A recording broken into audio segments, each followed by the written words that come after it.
De retour en plein cœur de la bibliothèque provinciale de La Louvière avec David Brusselman pour une interview d'Emmanuel. Voilà, nous sommes donc en compagnie d'Emmanuel, vous venez de le dire. Donc vous êtes de La Louvière ? Oui, tout à fait. Parfait. Un régional de l'Étape, à quelques centaines de mètres d'ici. Voilà, donc vous avez pu découvrir ce nouveau bâtiment. Quelles sont vos premières impressions ? Mes premières impressions sont que pour tout Louviérois, c'est une immense fierté. C'est l'aboutissement de nombreuses années de travail pour différents corps de métier. Et ma première impression, c'est par rapport à toutes les personnes qui ont permis l'aboutissement de ce travail, que ce soit bien sûr les bibliothécaires, évidemment, mais aussi tous les corps de métier qui y sont liés, que ce soit les personnes qui ont construit le bâtiment, qui l'ont rénové, les personnes qui l'entretiennent maintenant, les personnes qui ont fait le jardin autour, etc. Et tout ça, c'est des dizaines de personnes qui ont travaillé pendant des années pour qu'il y ait ce pôle culturel de toute première importance à La Louvière. Donc, avant tout, j'en suis fier, j'en suis très heureux, et ça va encore, si besoin était, renforcer la position tout à fait centrale de La Louvière en ce qui concerne la culture. Donc c'est un vrai bonheur en fait d'être ici aujourd'hui. Voilà, c'est un bâtiment qui a connu plusieurs vies antérieures, donc cette transformation est réussie pour vous. Elle est entièrement réussie. Alors on est parti évidemment d'un pôle industriel, et puis c'était une antenne de la police. Ce bâtiment a eu de nombreux usages, et je crois que celui-ci est au moins à la hauteur des précédents, et en tout cas pour la population de La Louvière et de la région, cela va constituer un formidable outil d'émancipation et de partage. Donc c'est un vrai bonheur en fait. Est-ce que vous fréquentez beaucoup les bibliothèques ? Essentiellement celle-ci. C'est clair que j'en suis un lecteur régulier. Bon, évidemment, il y a eu la fermeture avec la partie rénovation et reconstruction. Mais bon, on a suivi de très très près tout ce formidable chantier. Quels sont vos coups de cœur en matière de lecture ? Alors récemment, que dire ? J'en citerai 3. Je citerai Lionel Shriver, qui est une autrice américaine qui a fait parmi de nombreux livres, son dernier traduit en français s'appelle « Apprendre ou à laisser ». Et il est pour moi assez symbolique de l'évolution de notre société. Il parle en fait d'un pari qui est fait entre deux personnes qui arrivent à la soixantaine, et le parent d'un des protagonistes est mort, atteint de la maladie d'Alzheimer, et ils se disent entre eux, on ne veut pas revivre ça. Et à partir de cet instant-là, l'autrice imagine dans les chapitres qui suivent 12 scénarios possibles suite à ce pari.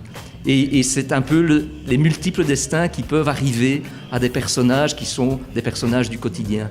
Et c'est absolument fascinant. C'est très très proche de ce qu'on vit maintenant aussi avec la condition des personnes plus âgées qui sont en home ou qui restent chez elles, qui sont abandonnées ou qui sont suivies. Donc c'est à la fois un sujet où on est totalement dans l'imaginaire et très ancré dans la réalité. Et ça m'avait énormément touché.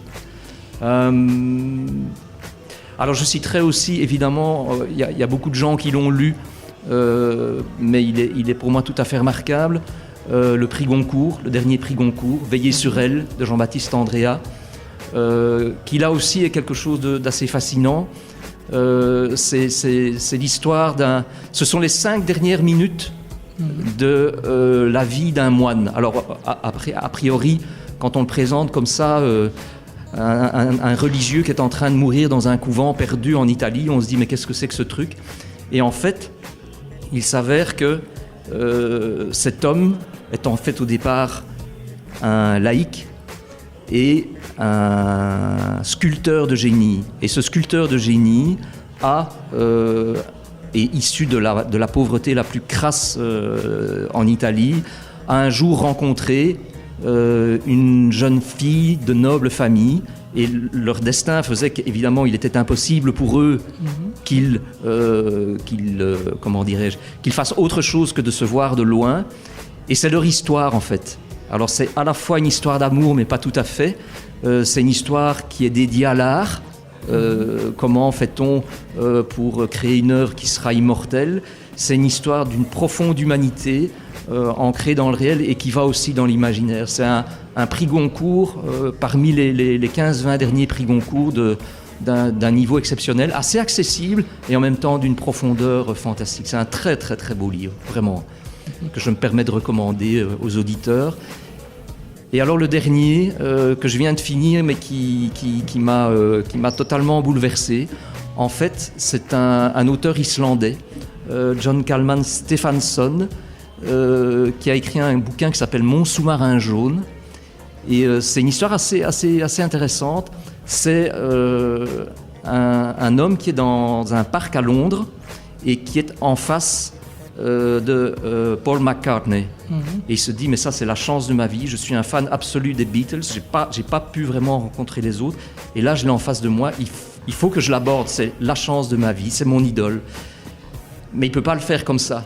Et il se dit, comment je vais faire, qu'est-ce que je vais inventer comme histoire pour aborder ce type, quoi.